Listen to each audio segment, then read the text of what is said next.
महाराष्ट्र की सियासत में कुछ बड़ा होने वाला है।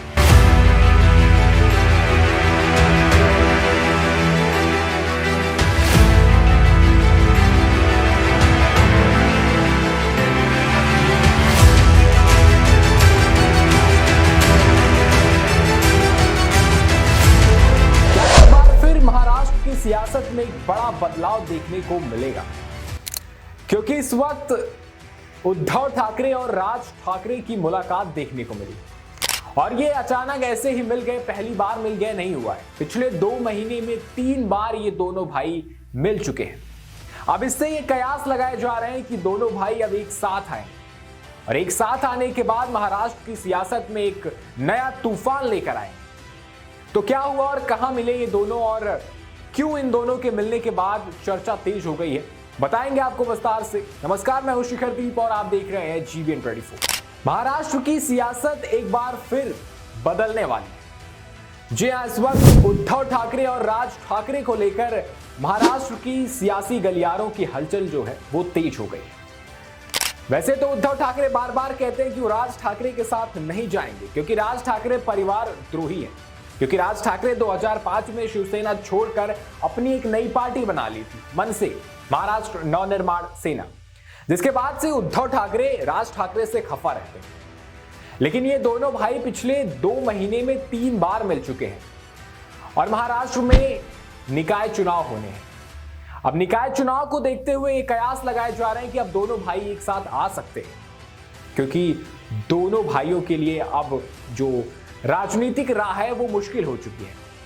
शिवसेना के लिए रास्ता आसान था जब तक शिवसेना के साथ बीजेपी थी, लेकिन बीजेपी की हटते ही शिवसेना की राह मुश्किल हो गई और एकनाथ शिंदे ने इस राह को और मुश्किल कर दिया पार्टी तोड़कर। वहीं राज ठाकरे को भी कुछ ज्यादा फायदा हुआ नहीं है। अब तक राजनीतिक करियर उनका देखें तो बहुत ज्यादा फायदा हुआ नहीं। वो भी कभी इस पार्टी की तारीफ करते हैं, कभी उस पार्टी की तारीफ करते हैं। तो ऐसे में क्या अब ये दोनों भाई एक साथ आने वाले हैं? क्योंकि इन दोनों भाई के एक साथ आने पर हो सकता है महाराष्ट्र में कुछ अच्छा कर सके ये दोनों। इसके अलावा भी महाराष्ट्र की सियासत की बात करें तो एकनाथ शिंदे का वो बयान बड़ा वायरल हो रहा है, जिसमें वो कह रहे हैं कि मुझे हल्के में मत ले। हालांकि एकनाथ शिंदे ने कहा ये मैंने पुरानी सरकार के लिए कहा था, यानी उद्धव ठाकरे की शिवसेना के लिए कहा था, लेकिन जब से वो डिप्टी सीएम बने उनका मूड उस तरीके से नजर नहीं आ रहा जैसे वो सीएम रहते हुए नजर आते थे। तो अब ये माना जा रहा है कि महाराष्ट्र की सियासत में कुछ तो बड़ा होने वाला है, क्योंकि ये सच्चाई है कि जब से वो चुनाव हुआ था, उद्धव ठाकरे मुख्यमंत्री बने थे, तब से लेकर अब तक महाराष्ट्र की सियासत स्टेबल नहीं है। कुछ ना कुछ होता रहता है। अभी आपने देखा शरद पवार बीजेपी की तारीफ कर रहे थे। बीजेपी की तारीफ शरद पवार का करना एक कितना बड़ा मुद्दा बन गया था। अभी आपने देखा नरेंद्र मोदी और शरद पवार का एक साथ आना। वैसे में यही कयास लगाए जा रहे हैं कि अब राज ठाकरे और उद्धव ठाकरे एक साथ आएंगे और महाराष्ट्र की सियासत में कुछ बड़ा होने जा रहा है। निकाय चुनाव में दोनों साथ में चुनाव लड़ेंगे और अगर चुनाव जीतते हैं तो आने वाले समय में ये दोनों भाई एक साथ चुनाव लड़ेंगे। हो सकता है दोनों पार्टी अब शिवसेना ही बन जाए, मनसे की जगह राज ठाकरे शिवसेना में शामिल हो जाए। तो आपको क्या लगता है, क्या महाराष्ट्र की सियासत में कुछ बदलाव होने वाला है?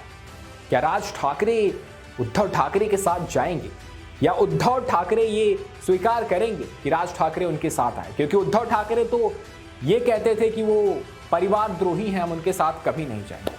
हालांकि राजनीति में किसी की बातों का कोई ज्यादा मायने होता नहीं है, लोग बदलते रहते हैं अपनी बातों को लेकर। तो आपको क्या लगता है, हमें कमेंट में अपनी राय जरूर बताएं। और अभी के लिए बस इतना ही। ऐसी तमाम खबरों के लिए बने रहे हमारे साथ और देखते रहे GBN 24।